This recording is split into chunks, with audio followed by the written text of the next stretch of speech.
Hello, my name is Professor Jordan. I want to welcome you all to Introduction to Sociology. Um, it's going to be a weird semester, I think, for everybody. This is my first time doing online setup like this, and I'm guessing other than the last few months of last school year, it's your first time as well. So um, if you guys have any questions or concerns, anything you're struggling with, feel free to shoot me an email on that. Obviously, including anything from the textbook that you might not be clear on, or just want some further information. I can respond via email, or we can set up a video chat through the Blackboard website there called Collaborate. We do that. So normally on the first day of class, I like to give an easy but I think powerful and clear example of just how prevalent sociology is.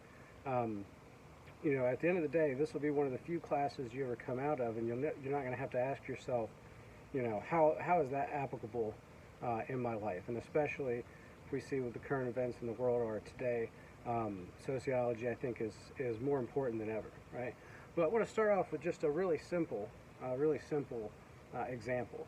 And it's something that we do every day, and that's holding the door open, right? And that's what we call a social norm, that we're expected to hold the door open when entering or leaving an establishment for the person behind us. But embedded within that very simple social interaction are a lot of kind of norms, mores, biases that impact the length of time that we choose to hold the door open for, and quite possibly whether we choose to hold the door open at all. So, perfect example. Now normally I shout this out to students, and we'll say, who might we hold the door open for the longest, right? And the first answers are typically, perfunctory. It's, senior citizens, people who might be disabled, people with babies or young children. You might hold the door open that little bit kind of extra length there. Who might we hold the door open for the least? Well, maybe people who are young, people who look what we would perceive as frightening. I get much different looks when I'm in a shirt with buttons on it as opposed to when I'm dressed to go to a Metallica or Slipknot concert. So you see very different reactions from people. But as we're seeing today with both gender and race and ethnicity, there are also a lot of embedded biases with those as well. So we're going to be more likely to hold the door open longer, I think, generally speaking, for a female than we would be for somebody who's male. We might hold the door open longer for somebody from a socioeconomic perspective who has on a suit versus somebody wearing jeans and a t-shirt. You can look at different racial or ethnic groups. We might hold the door open a little bit longer for people who are Caucasian as opposed to racial or ethnic minorities. Now, in reality, we're talking about really a few seconds here, unless you get like the push and go when you're in a hurry. But realistically, we're talking about a few seconds, but those few seconds, while not necessarily impactful in the grand scheme of things, do make an impact on the people who aren't getting the door held open for them as long. And that's a very kind of easy example of how systems of norms, mores, impact the daily lives of the individual, right?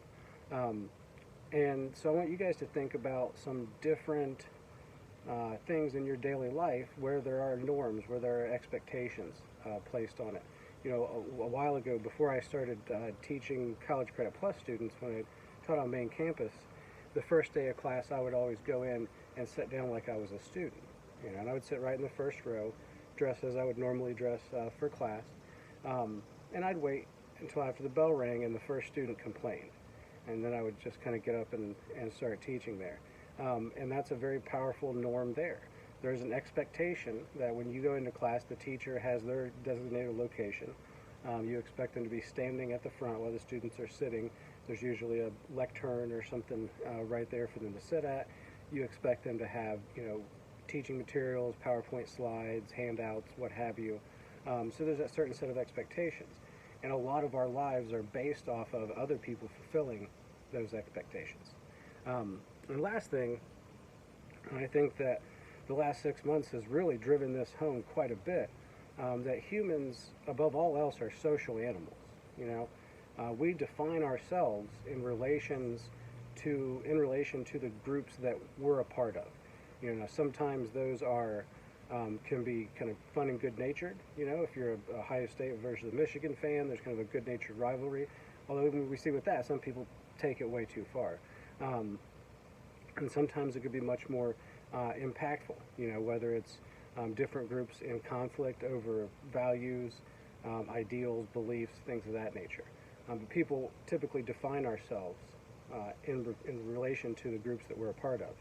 And for the most part, that's healthy. That's normal. That's the way humans evolved for, you know, the last 600,000 years or so. However, when it gets to the point where it starts to then dehumanize other groups of people, then it becomes problematic, and I think we also see quite a bit of that in the world today. So as I said, I'll be posting a few more of these videos. I'm going to try to keep them in the 5 to 10 minute range, but just to kind of give you guys maybe a little bit deeper look into some of the topics and concepts that we'll be covering. Again, hit me up on email at any time. I'll always respond within 24 hours, except for on the weekends. I do take weekends off. Otherwise, it was nice to meet you. Looking forward to a weird but great semester, and we'll see you on the other side. It didn't work.